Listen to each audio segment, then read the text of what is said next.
Hello again, folks, in 113. Today we're going to be starting with a new chapter and beginning a new slew of assignments in my lab. Specifically, we'll be covering chapter 2. Now, if you want, just to separate out in your notes, where we're beginning, technically building towards the second test, maybe take a piece of loose leaf and just fold over the corners so that you have a partition. And you can label it whatever you want. The chapter is sets, or test number 2 if you'd like to label it as such instead. Okay. It's a bit hot today, so I'm leaving my window open. I hope you don't mind the noise. Ambient sounds of construction. Today is Thursday, September 23rd. So as per schedule, we're going to be covering section 2.1, and that's it. Okay. This one section, it's sufficient, believe me. All right. As for the packet, the material I have for you today consists of this page. All right. It's an overview diagram of different types of numbers. I stole this is why I put this in quotation marks. Superstars of math. The I'm quite taken with the sort of labeling of that. That actually comes from Dr. James Grimes, I believe, right? As a famous mathematician. Also on YouTube, actually. Yeah, if you get the chance, there's a very good channel called Number File. I'm a big fan of that. Anyhow, I'm borrowing this phrase, superstars, all right? Meaning these things here. Diagram is mine. The phrase helps you remember. I like it. Here's a blank. Whenever I discuss vocabulary, and I would encourage this as well, right? Here's a scaffold for different terminology to introduce. There's often in math a symbol to abbreviate, so I'll leave some space for that, and then a little description. It doesn't have to be, a textbook description, although to aim for specificity is always a good idea. But something that gives a student more of a feel, colloquial way of thinking is probably useful. Here's another diagram. Since we'll be talking about sets, I have a page for this. What is probably more useful is the page that follows, which is different ways that you can basically present a set in a description, a roster, or in set builder notation. And in theory, Venn diagrams, but that's a subject for next week. And then finally, some examples to go through. Right?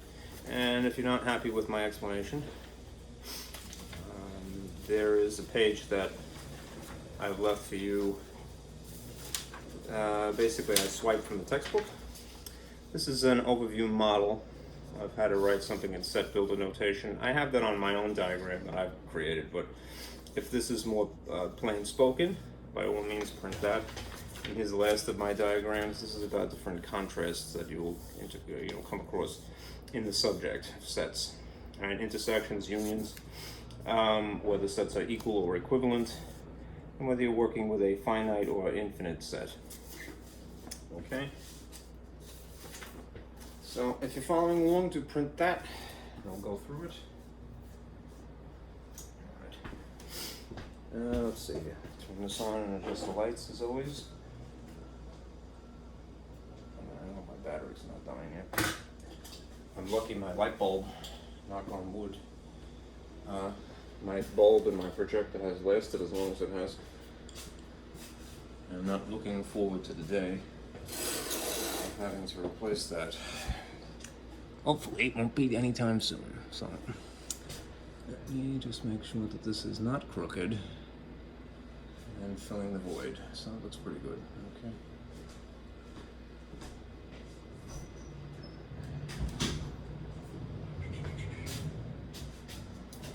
Turn that up to the next one.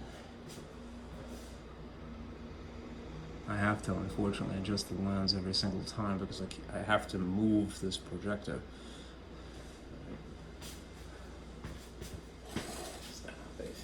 Alright, so here's my diagram. Okay. Which is meant to summarize. We're going to be working in sets, but I want to start by just sort of giving you this overview of numbers. Alright. Oftentimes when you're in grammar school, this is a little crooked actually,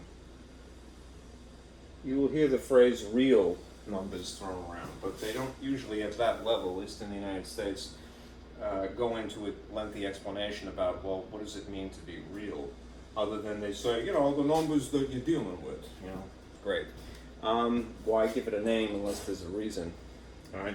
It's to distinguish it from this other category, right?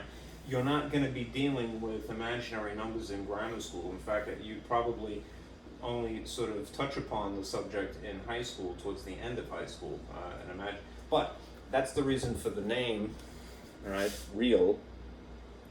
There is this other idea, an imaginary number. Essentially, what is an imaginary number? Something like the square root of a -1. All right. Square root of a -1. If you're familiar with square root is asking you what are the identical factors that would make the guts here, the radicand. All right. And if you know anything about integers, all right, you know that, well, what makes a negative would be an example of one positive thing times one negative thing. Right, meaning they're not really identical. So although you can conceive of the question, what is the square root of -1, you can't actually answer it.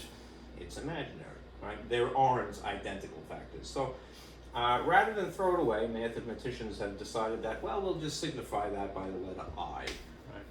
For all intents and purposes, all right? Anyhow, that's not something you really have to worry about, but that's the reason for the name, all right? There is some other category, all right? What we deal with is normally real things, all right, practical math here. And the more plain of the two subcategories here would be rational, all right? In a nutshell, what makes something rational is that it can be written in the style of a fraction, all right?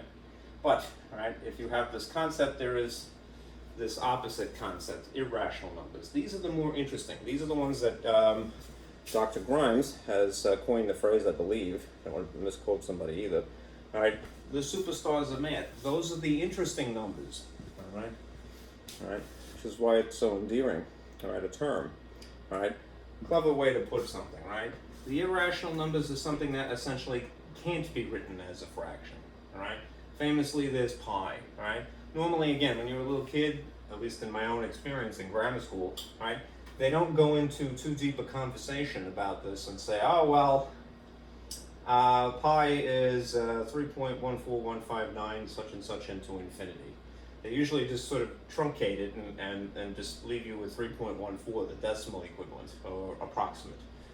Or they might even mislead you and say, well, pi is 22/7, and that isn't actually true, right? True pi is non-terminating and non-repeating, which means if it doesn't have an obvious pattern to it, there really isn't any way to make it into a fraction if you needed to.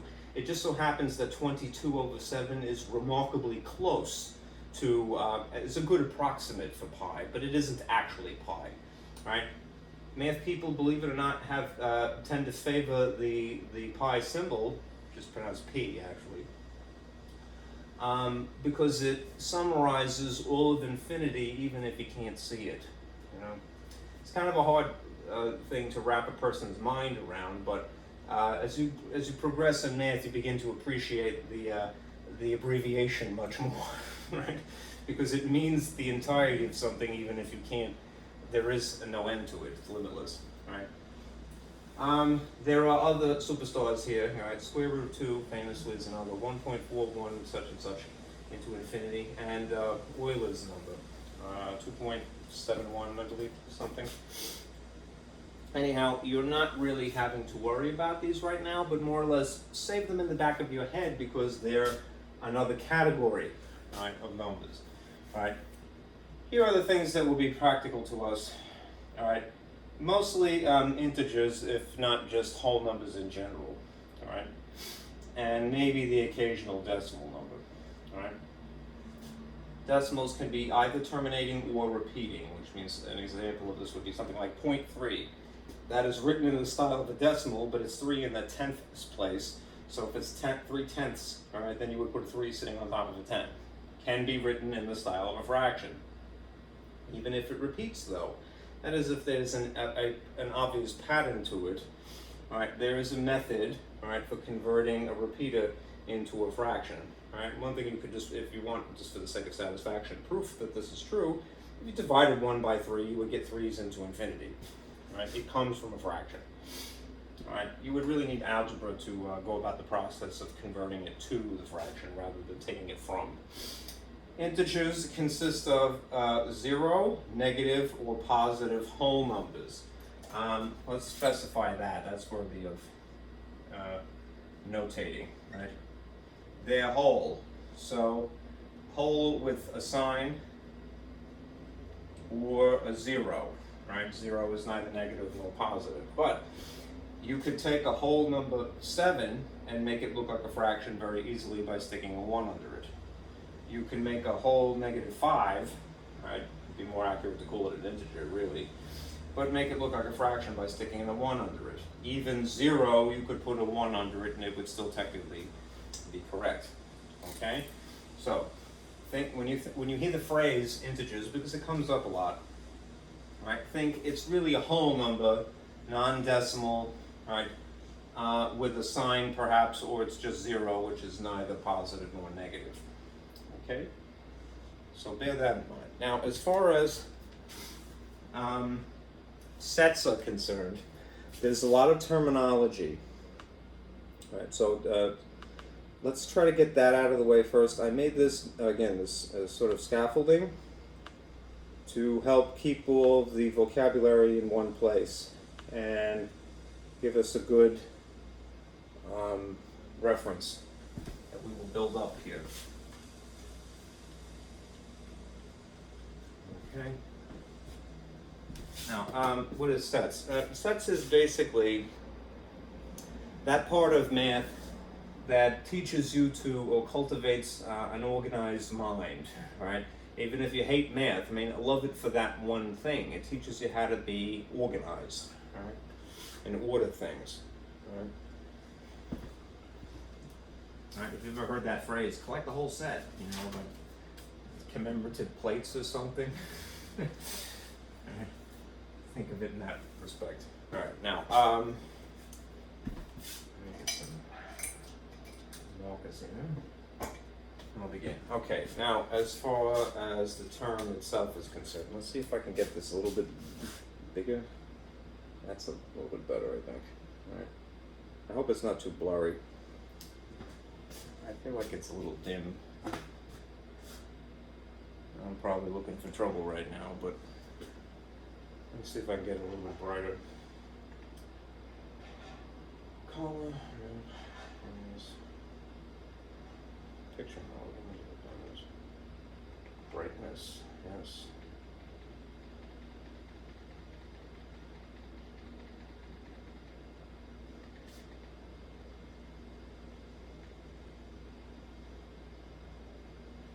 So a bit of that.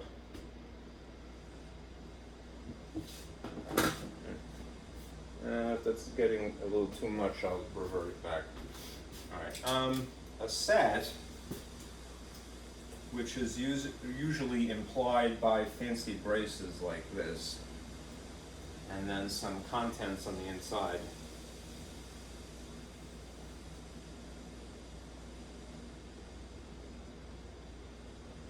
Right. Is a collection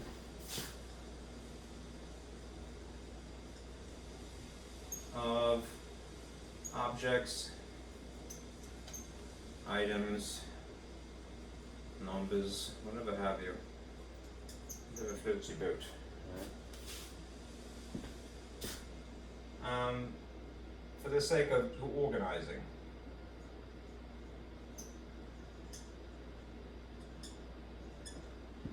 we collect these things for the sake of organizing. Now, the actual contents themselves, things that you would put inside here are referred to as elements.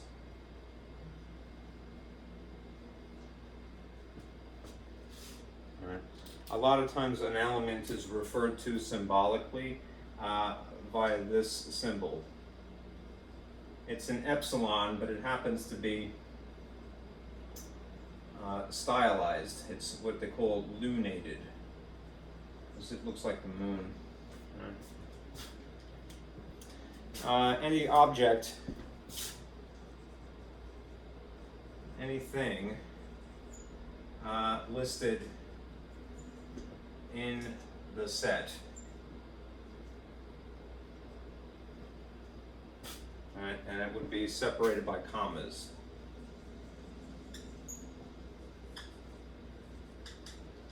Hopefully that's not too hard to see. It's okay, right?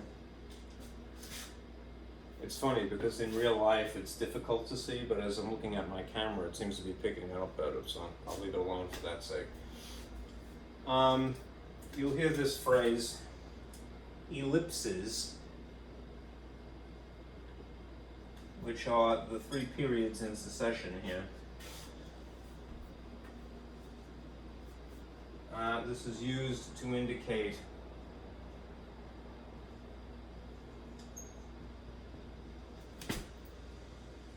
something continues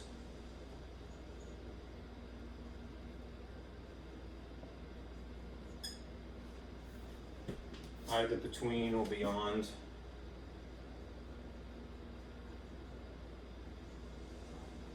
where the list is. All right. If you see the lunated epsilon symbol, but it has a no smoking cross out, if you will, this stands for not an element.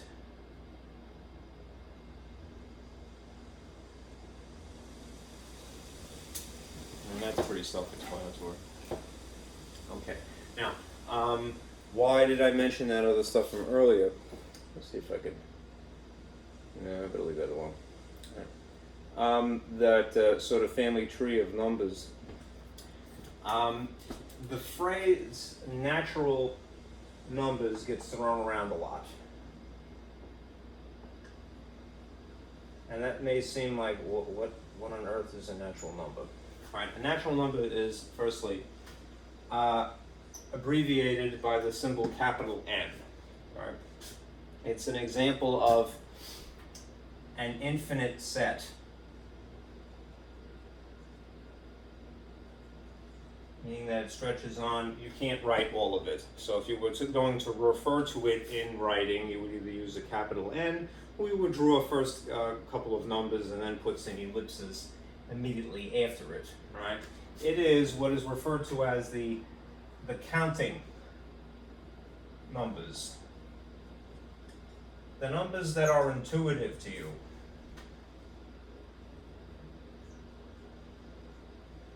Intuitive because of your hands and your feet. All right, 1, 2, 3, 4, 5. All right, notice no negatives involved in here. Those would be integers instead. If you're talking about the natural numbers, you're talking about the counting numbers, the kind of things that are intuitive to you as a person, because this is how math evolved to begin with, right? We had used a finger to represent a quantity at some point. Right? So, in the case of counting numbers, if I'm going to symbolize them, you start with 1, 2, 3, 4, 5. You can't write all of them. So, if you're going to list them, right, you must start with 1, right? Alternatively, you just refer to them as capital N. All right, and it's nothing in between 1 and 2, no decimals, no fractions. All right, it's just the whole numbers essentially starting from 1, no 0, no negatives. All right, that which is intuitive. All right, on the second sheet here, let's finish up this vocabulary.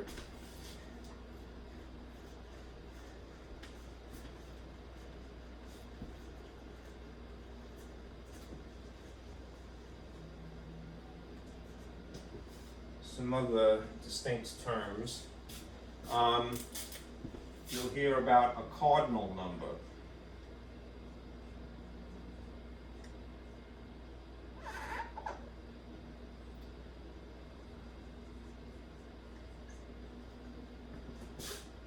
Right. A cardinal number is represented usually, well, it's referred to as little lowercase n, and then there's a letter written in here, right, which would be the set name,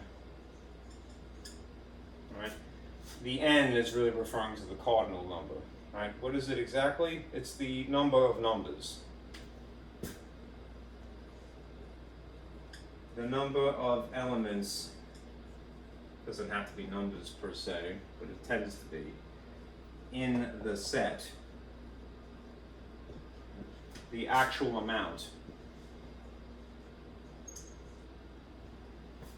Okay?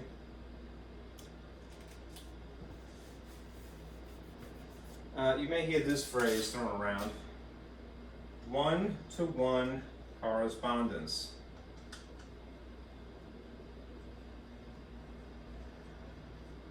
This is more useful, I found, in pre-calc, but still exists as a concept.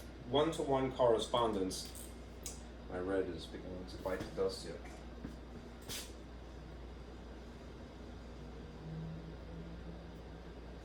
That's when you have this situation. The cardinal number of the first set is equal to the cardinal number of the second set.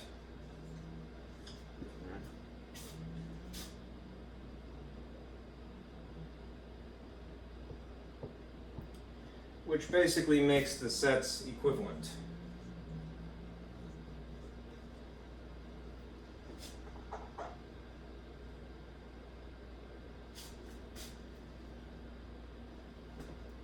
I'm spelling correctly.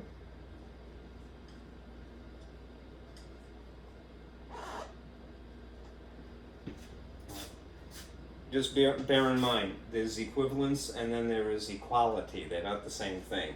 Right? If we're just talking about one-to-one correspondence, essentially the number of things in the first set is equal to the number of things in the second set, then we just say that they are equivalent, right? If you want to be more specific and say that they're equal, right, there's stricter conditions than just that. Okay. Right, now next is, there's something called an empty set.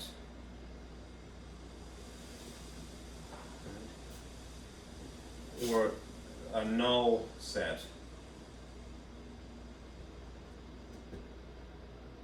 Null symbol is just the no smoking cross-out. It looks like a 0, but this is purposely overextended, the cross-out. An empty set is braces with nothing in it. Alright, just beware, don't put the symbol inside the set, alright, because it would imply that this is one of the contents.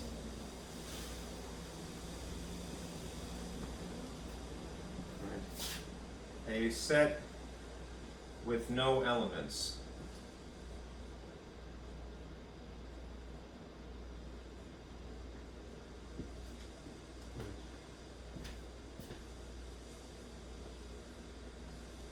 Not write null inside. Either use that symbol or use the empty braces, just one or the other. Okay. Let's see. 2 more of these and we'll stop. You'll hear the phrase universal set.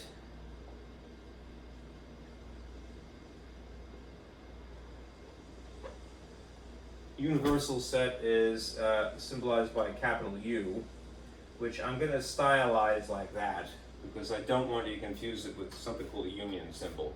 Right? Think of this as all the parts in a box. Right? right? All, right? It's really all elements, right? But if you've ever had a box of Legos or a puzzle, it would include everything that is in the box. All right. Last thing here, inclusive. You'll hear this phrase, inclusive.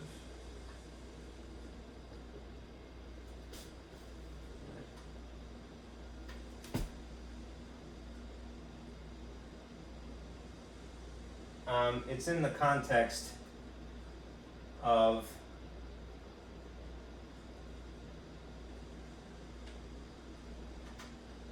endpoints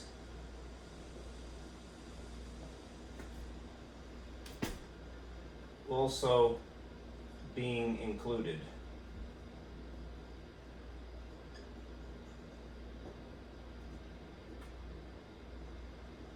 All right, in other words, not just elements between them.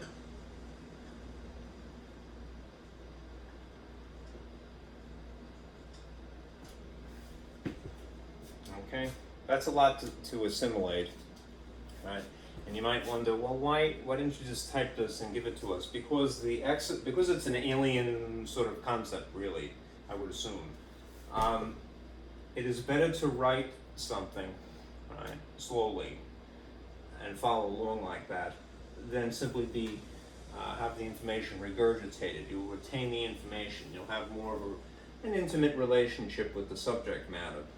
Okay, so there are some times when you're teaching where it is appropriate to just give people information quickly, and other times, as I would regard now, as to make them sort of go through the motions. Right? They'll remember it a little bit better. Okay, at least that's the goal. All right, the hard part is over. All right, now let's talk about these other things I have. Get rid of that. This is my first sort of diagram for reference here, for sets. I'll erase the gobbledygook.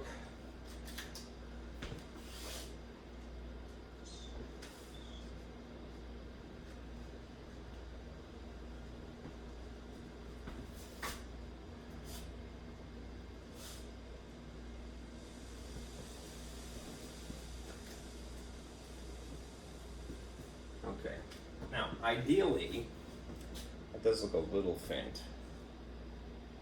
Let me see if I can adjust this now.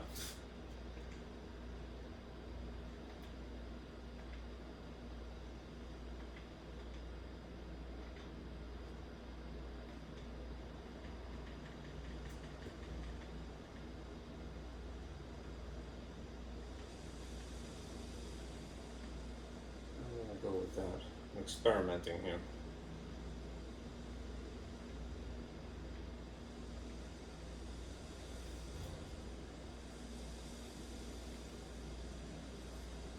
Okay. All right. Ideally, all right, a set. You know what? I might actually see if that works a little bit better. Right. A set ideally would be well defined. All right. So, in order to reinforce this idea, all right, let's contrast it with what would be not well defined. Well, what is defined well, right, is something that is factual information. Okay, it doesn't have to be finite per se. The natural numbers are infinite. All right. But they have to be objective. They have to have some criteria to follow. All right. What would not be well defined would be something that is subjective rather than objective. Right. What is subjective is opinion based. Right. An opinion is something that is debatable. So, as some examples of well defined and not well defined, think about it this way. All right. The set of letters in the English alphabet, right, is something that we agreed to, the world, right, at least from a certain point in time. I want to say the ampersand symbol Might have been a letter at one point in more recent history, but in the United States, this is what we've agreed to. All right, that you have everything from A to Z. All right.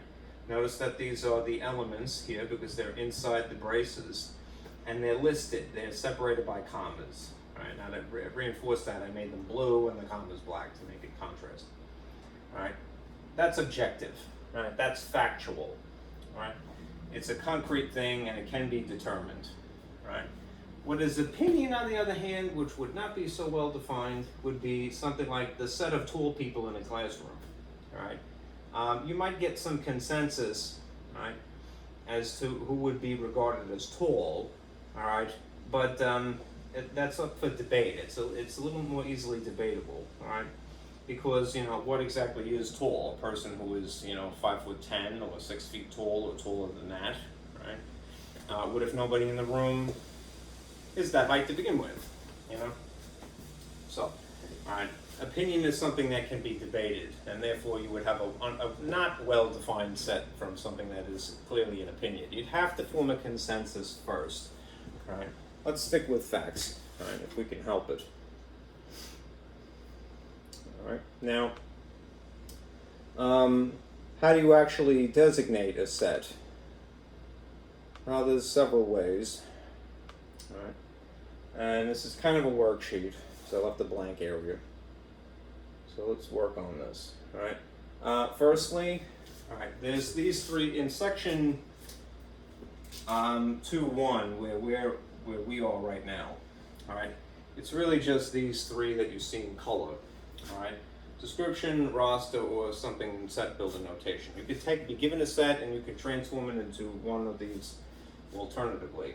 All right, there is another method, an illustration, all right, which is usually a Venn diagram, but that's really a forthcoming subject, so don't even worry about it right now. That's why I put it in more or less a thought cloud here, because it's really the subject of section 2.2. All right, so you don't really have to worry about this right now.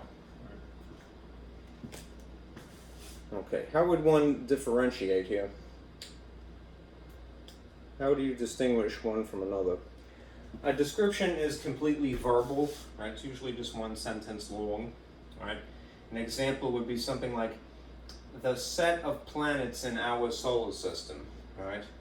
Oftentimes they'll tell you what a letter would be to abbreviate. So it might be a little bit faint. Let's zoom in on these two for a moment. Right? The set of planets S in our solar system, right, is the verbal way of referring to a set. All right, it's completely verbal. All right. You could take that information though and write it in a roster form, which is more explicit. Right.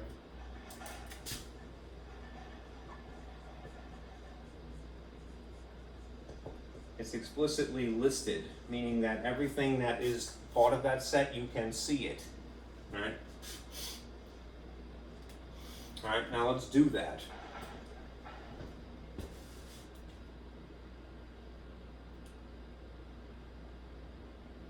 All right. If you don't have to put them in order per se, but it would be reasonable. I'm going to squeak this in here. It should be inside the braces. Mercury, Venus, Earth, Mars, Jupiter, Saturn, Uranus. I don't like to say Uranus, right? Uranus is fine with me, right? Or if you want to sort of change the inflection, Uranus. Right? I've heard people say it that way as well. One thing that is notably missing is which? Pluto, right? We were taught years ago that Pluto was a planet, and more recently it was reclassified as a dwarf planet, right? So this, I know you might be thinking, hey, isn't that debatable? Well, there's a more clear definition now, right? Actually, more recently I heard somebody say that, oh, we're going to classify it as a planet again, but I think that's baloney, right? Pluto's has at least, I know it for sure has one moon, Charon. All right. but I think it has two smaller ones as well, and the Charon is practically the same size. So, who is this? I think this is my mechanic. Hello? Yes. Oh, thank you. Oh, thanks very much. Alright, I'm gonna walk down probably in about an hour. Okay? Alright, thanks again. Alright, take care. Alright, cool. Alright. I had to leave my car at the mechanic. This is my, I have a flat. I live in South Amboy, so this is where you get flat tires all the time. Anyhow, it's like people pouring nails out on the street. It's like my third or fourth flat since I moved here. Anyhow, Pluto is missing from this list somewhat conspicuously, right? Because it was reclassified in 2006. Anyhow, to list them in order, Mercury, Venus, Earth, Mars, Jupiter, Saturn, and Uranus, right, would be sufficient, right? Now I put this empty space down here because I wanted to show you where you might employ one of the epsilon symbols. So Pluto is not an element of the set S. If you wanted to say that in a more symbolic way, all right, rather than in a purely verbal sense, you might write it like so, right? Unless you have an abbreviation for Pluto, spell it out. Draw the lunated epsilon with the cross out, and then put the abbreviation for the set we were just talking about, namely S. All right, Pluto, epsilon, cross out, S is a more concise way of saying Pluto is not an element of the set known as S. Okay? Otherwise it would be listed here as well. Okay? All right, for the reason, again, Pluto and its moon, at least Charon, are practically the same size, among all the reasons, perhaps. All right, now, for the sake of space, take a look at this portion of the slide here, set builder notation. All right. When it comes to set builder notation, to distinguish it from the other methods here, or means, all right, it's the most formal math speak shorthand, for lack of a better phrase, way of presenting a set, right? It's the most formal way of doing that. It is kind of its own alien hieroglyphics, so it takes a little getting used to, but think of it as being a math sort of shorthand, a lot of abbreviations, right? Here's just a model to follow, right? The name of a set you probably would have to establish yourself, but I'm just going to go with A, right, as for our model, right? You would write the capital letter to represent it, equals, and then the fancy braces, right? Then on the inside, a lot of times you will see something like this. You'll see if there's a variable involved, a lot of times you're talking about some kind of arithmetic or algebra. You would put the variable here, a vertical line, and then you would write the conditions. So I left a blank space here, right? And then close the braces, right? How you read it is a little cryptic too, so be careful, all right? You would say A is the set of, and then you would read the contents here. All x's, the thing that is in front of the line is referring to everything that happens to be somehow also referred to as an x content, all right? And then the line itself is read as such that, all right? And then you would specify some conditions here. This is the thing, even though this is a formal way of referring to a set, it is sometimes a little confusing, and because it's not as explicit as actually listing out the items, the elements. It's more of an abbreviation when you get to the conditions here. So that is usually why people, not to corrupt your opinion, but that's why people a lot of times will not like this initially, right? The truth of the matter is it's better because it summarizes information. So be open to the possibility. What you'll see a lot of times is things given to you in set builder notation, and then you dissect it and then translate it into a roster. Roster is a little bit more satisfying because again, it's explicit. It's listing out everything, right? This is a little bit more formal and elegant for that reason, right? Because it says the same thing in a more concise way, right? So this is more explicit. All right, this is more concise. Okay, and if you're going to go this route, if you have to author something in this style, you're going to follow this model. Now, as I mentioned, if you're not content with my description of it, again, what is available to you is this slide, just saying the same information. Right? They just use the letter D. D is the set of all elements X such that, and then you would specify some conditions. Okay? So A is the set of all X's such that, and then you would specify the conditions. Very, very fancy. Okay? Let me X out of this. All right. Might be a good time to do some examples, so let's start with that. All right, we'll do at least one here. And this is something that is verbal, right? So it's a description of the set. And we'll do it, I didn't really tell you to do it one way or another, I really should have. Let's translate this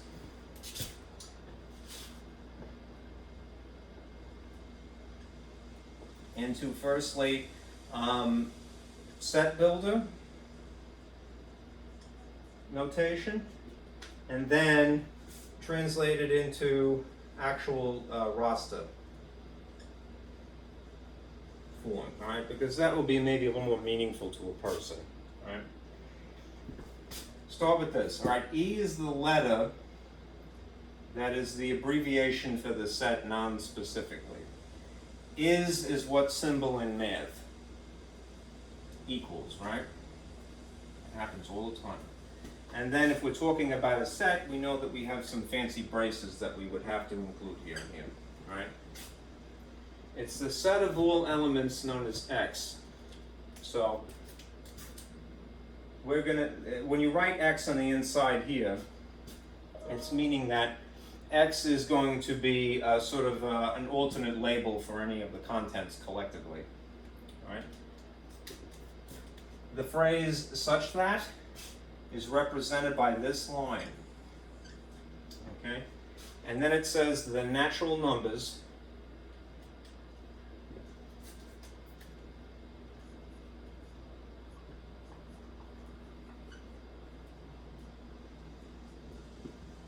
and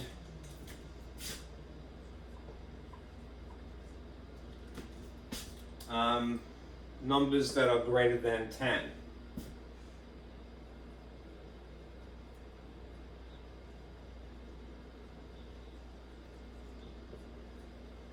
This is still a little too verbose for its own good. We could whittle this down, but everything is in the appropriate place up here.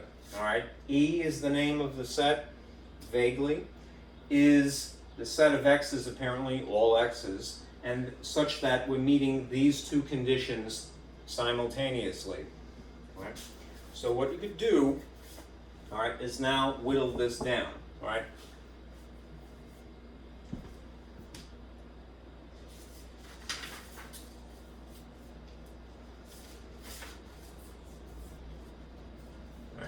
If you wanted to simplify this chunk here, the natural numbers, to say that it's an element of the natural numbers, what you could say is this. X is an element, that epsilon symbol, of n. This is a little bit more intuitive because it's more verbal. I didn't really spell it out, but natural numbers. And this would be a more concise, a little bit fancier way of saying the exact same thing. X epsilon n. X is an element of n. X is an element of the natural numbers. All right. So still have that there. Still have this. All right, and we still have this stuff that preceded it. All right. Now the other chunk here is this portion here. Numbers greater than 10. just to get this out of the way. Numbers greater than 10. Well, what is the letter that we've chosen to represent the number? X, apparently, right? So I'm going to stick with that, X. What is the symbol for greater than? It would be an inequality symbol oriented like so, in this orientation. So it would say X is greater than, and then the number specified 10. And since that's the end of the set, I would close it with the other brace that matches. All right, now notice there's one thing I left out here. If you see the word end, and this is forthcoming information really, all right, that implies that both of these conditions would have to be met at the same time, simultaneously. Now you could, at this stage, simply write the word and here, which I'm kind of stylizing on purpose. Or there is this symbol that looks like the St. Louis Arch here that is used to represent and, right? I'm kind of purposely stylizing this, all right? You'll see why in a moment. All right, now, that would be the ultra fancy, very concise way of referring to this set in a non-verbal math speak sense. If you wanted to have the more explicitly listed, more satisfying answer to this, all right, you might say the following. I'm going to put it here, and I'll put it in blue just for contrast. All right. E is, and now I'm going to list them. All right. If X is an element of the natural numbers, that means 1, 2, 3, 4, 5, whatever, into infinity. It's an infinite set. All right. If X is a number that's greater than 10, all right, what are the numbers greater than 10? All right. 11, 12, 13, 14, and so forth. Right. Technically, the decimal numbers in between, like 10.1, would also technically be true. But if you're going to have to meet the condition of being a natural number, you have to leave out the decimals, because natural numbers are really whole numbers, just they're not negative, and they're not including 0. So if you wanted, again, finish this now, to sort of tie this together, where would you have to begin when you're listing? If you meet both conditions simultaneously, the point where they overlap would begin at 11, right? That's the first natural number that is greater than 10. You can't include 10 itself. So you would say 11, comma, 12, comma, 13, and if you want to, do another 1, comma, and then put the ellipses, and then close parentheses, right? Because natural numbers are infinite, you can't write all of them. So to imply that this continues in this fashion, put the ellipse marks 3 periods in succession, right? Show the front of the pattern, right? Especially where it starts, right? That would be the actual answer to this. Okay? Now we'll come back and do the other ones, but let me show you this other slide first. Set contrast here. I have sort of begun this discussion maybe a little prematurely, but now it's a good segue. There are these two opposing concepts. Well, I don't know if they're exactly opposing, but these two ideas to contrast in your own mind. There are intersections, and then there are unions, all right? And this, when we get to Venn diagrams, you can be considering them a lot. So, usually you could tell, even if they didn't explicitly tell you that they want an intersection in the instructions, they might just simply refer to something by the word and in English, right? Alternatively, they might just refer to a union by stating the word or, all right? Those are different conditions that you have to be, a little careful around, right?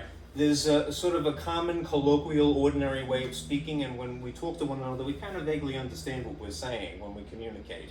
But in math speak, you have to sort of fight the intuitions that you have occasionally and conform yourself to using and under very specific conditions. Use the word or under very specific conditions, right? and is represented symbolically by this sort of horseshoe shape here. Right? I like to do this because I think it makes it a little bit easier to understand. Right? Looks like an and, right? Stylized. Right? Unions are represented by this idea, well, this symbol upside down, so a U shape. That's more intuitive, right? U is a union. All right, now, in terms of a diagram, what do they translate to? In a diagram, intersections are often represented as a shaded area that is overlapping. Right? When we get into Venn diagrams in section 2.2, it will be more relevant. Right? What is it basically representing? Just the things that are in common only. All right? When you see and, they want just the things that would be in common. When I talked about natural numbers and numbers that are greater than 10, when I wrote the answer in roster form, I began with 11 because it meets both of those criteria. All right, now if we were asked about union instead, in a diagram these are often represented as a shaded area of 2 or more parts, I said, but regions is what they would usually say. This is a question of all that is possible, all right? There's a distinction there. If we're just considering things that are in common only versus anything that is possible, right? Both conditions have to be met when you're talking about and. Either have to be met when you're talking about or. So when you think and, again, if you want to affiliate this with any word, both. Must be both. All right? When you're talking about union, either is fine. All right? All right, now that's the first contrast. Then there are these ideas. We have this, I sort of alluded to this earlier as well. There are equal sets and there are equivalent sets. All right? Symbolically, equal sets are just using the capital letters that represent them. All right? So you might say A is equal to B and cut your losses, right? This is when 2 sets contain exactly the same elements and no others. All right? They're identical, they might as well be called the same letter. All right? If something is only equivalent, all right, then we're talking about the cardinal number of something. This is referring to cardinality.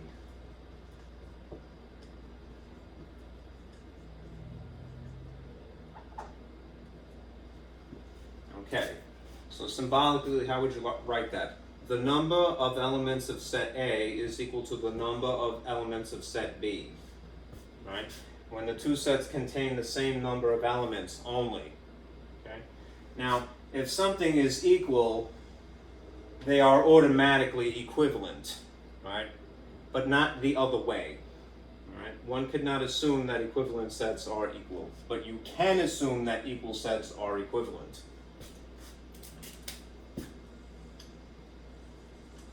Can assume in this direction, right? In this case, you can't assume. You'd have to look at it. All right. And lastly, on this page at the bottom, you see these 2 ideas, infinite sets and finite sets. All right? Infinite sets are something like the natural numbers. Right. That's why having an abbreviation for them, capital N, is usually very practical, if not using ellipses. All right? They go on, they have no boundary, right, by themselves, right, as an idea. Finite sense would be something that is either containing nothing, so you'd have the empty set. This is an empty set, would be considered finite.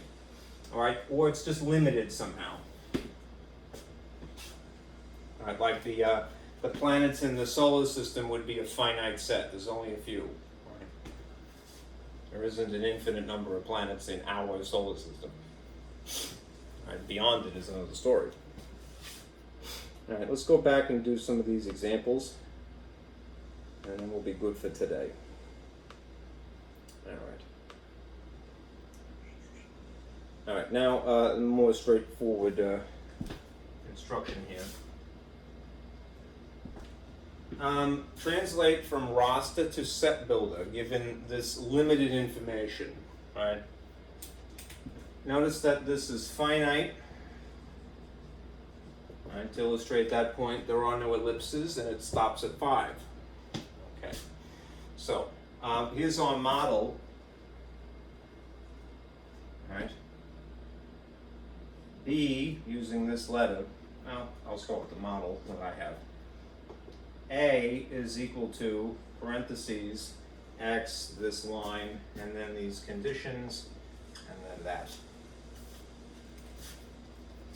Okay.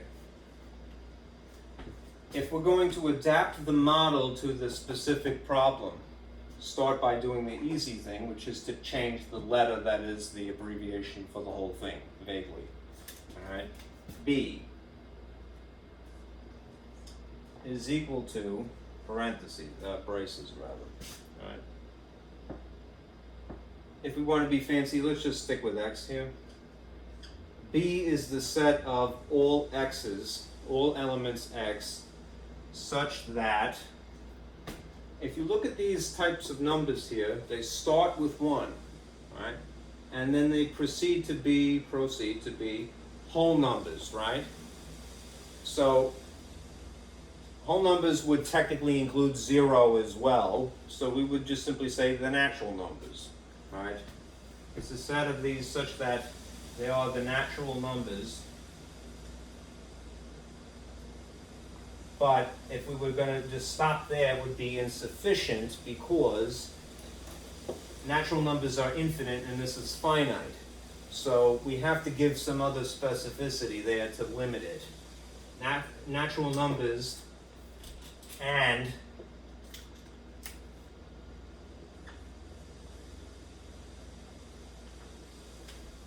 what, right? They are less than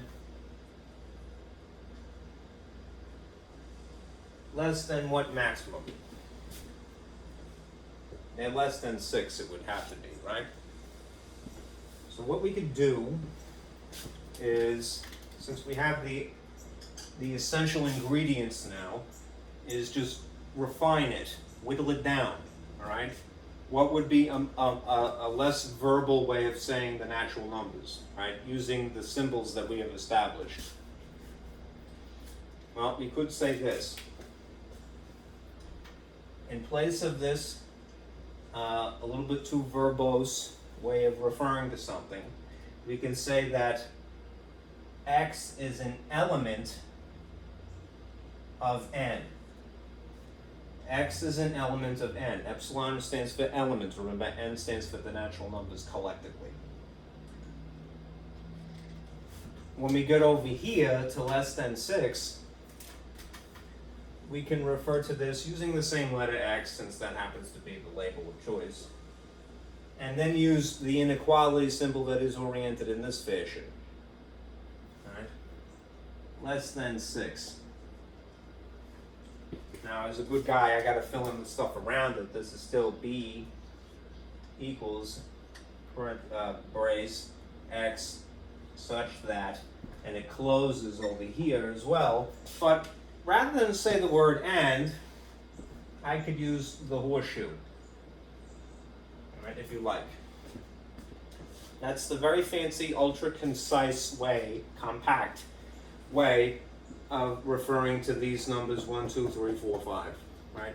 B is the set, fancy braces, of all elements for x such that these two conditions must be met simultaneously. X would be an element of the natural numbers, and simultaneously, if we want to stylize it, that's cool, x is less than 6, right? Takes a little getting used to, but there is a method to it, right? So don't be deterred, all right? Even if it seems like alien hieroglyphics at this point. Okay, 2 more. Okay. Now let's say that we're going to start from set builder notation, and now we're going to translate it into raster.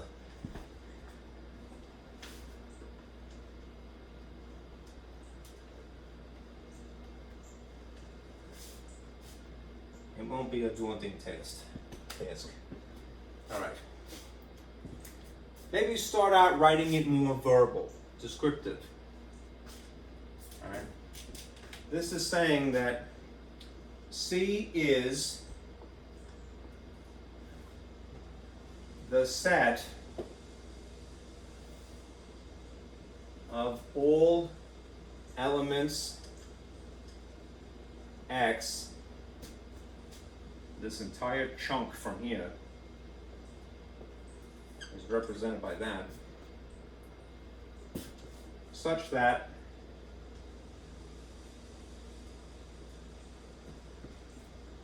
X is an element of the natural numbers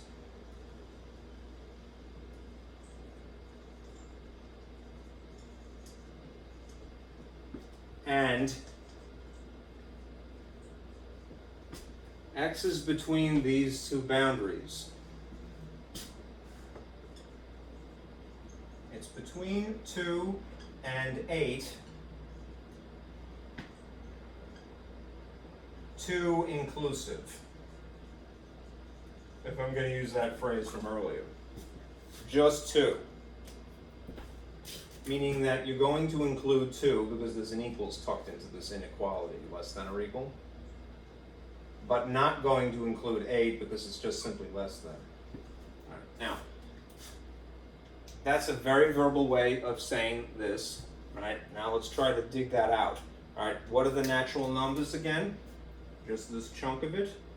1, 2, 3, 4, 5, 6, 7, 8, 9, and it would go on from there.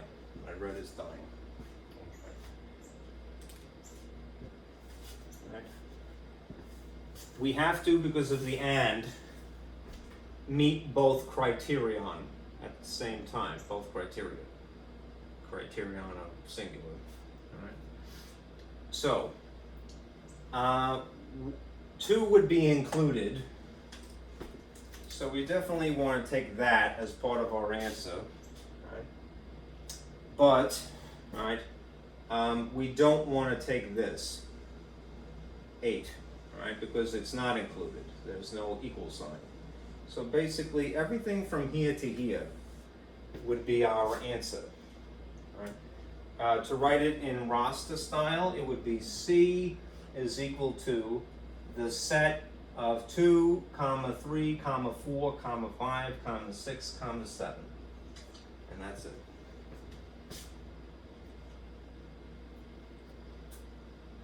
All right.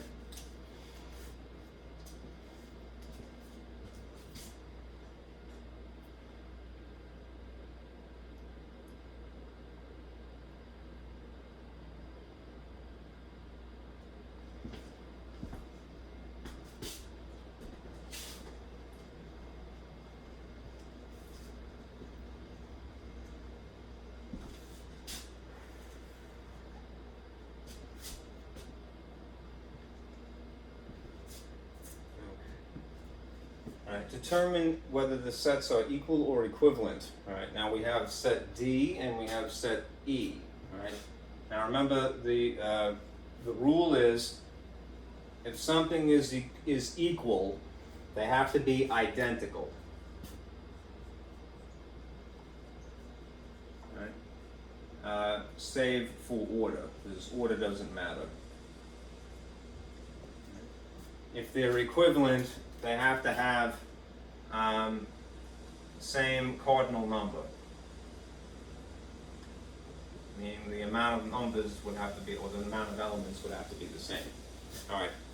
Staring at these, this is 1, 2, 3, and this is A, B, C.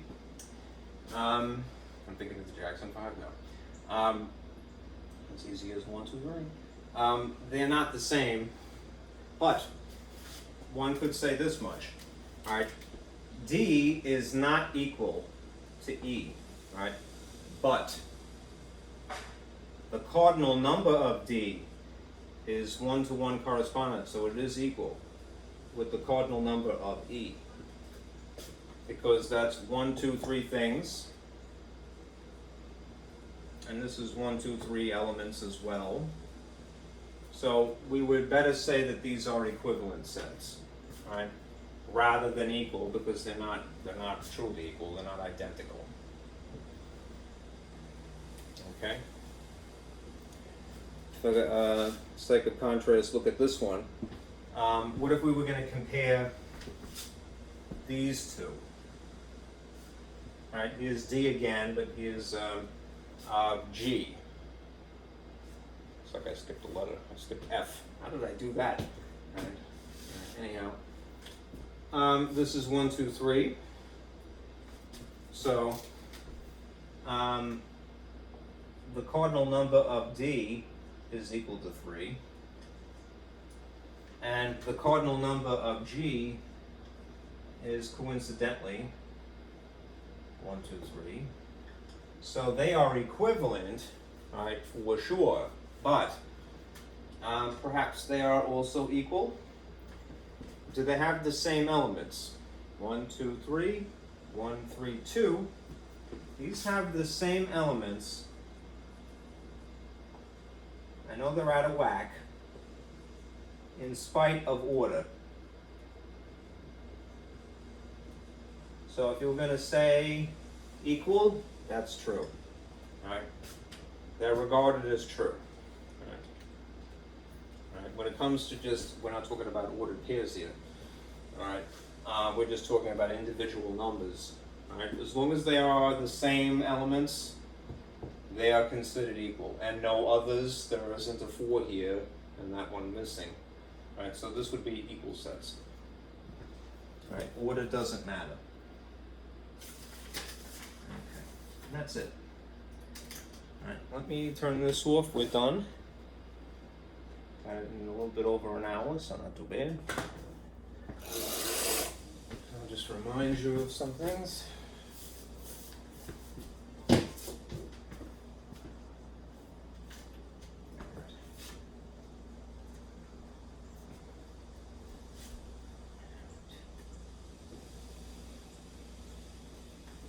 for homework, I'm gonna have to set the due dates for the next batch because we're after test number 1 now. For homework, do section 2.1 in my lab, just to keep pace, right? There'll be a new batch, right, with new due date. I have to look at my calendar to specify, but right now, if you want to keep pace, just work on section 2.1 because that's what we have finished for today. Okay? Dropping my stuff all over the place. All right. Thank you guys for sticking with me. I'll see you again on next Tuesday. There is no additional video this week. Okay? So be careful out there.